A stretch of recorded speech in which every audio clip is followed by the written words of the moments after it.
हिंदू धर्म में एकादशी का व्रत महत्वपूर्ण स्थान रखता है। प्रत्येक वर्ष 24 एकादशियाँ होती है। जब अधिक मास या मलमास आता है तब उनकी संख्या बढ़कर 26 हो जाती है।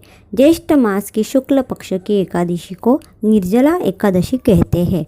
व्रत में पानी पीना वर्जित है, इसलिए इसे निर्जला एकादशी कहते हैं। कहा जाता है कि इस दिन व्रत रखने का महत्व खुद महर्षि वेदव्यास ने भीम को बताया था। यह व्रत काफ़ी कठिन है, जिसे निर्जला रहकर करना पड़ता है। माना जाता है कि इस एकादशी का व्रत रखने से सभी एकादशी व्रत का बराबर पुण्य की प्राप्ति हो जाती है।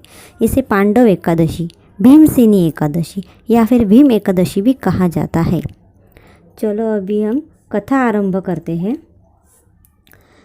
जब सर्वज्ञ वेदव्यास ने पांडव को चारों पुरुषार्थ धर्म, अर्थ, काम और मोक्ष देने वाले एकादशी व्रत का संकल्प कराया तो महाबली भीम ने निवेदन किया, पितामह, आपने तो प्रतिपक्ष एक दिन के उपवास की बात तो कही है।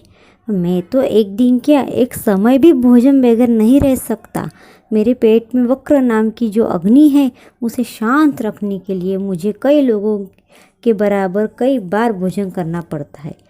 तो क्या मैं अपनी भूख के कारण एकादशी का जैसे पुण्य व्रत से वंचित रह जाऊं?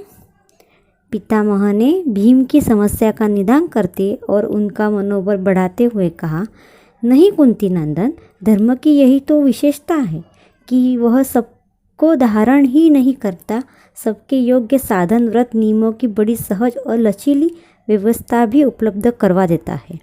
अतः ज्येष्ठ मास के शुक्ल पक्ष की निर्जला नाम की एकादशी का व्रत करो और तुम्हें समस्त एकादशी का फल प्राप्त होगा।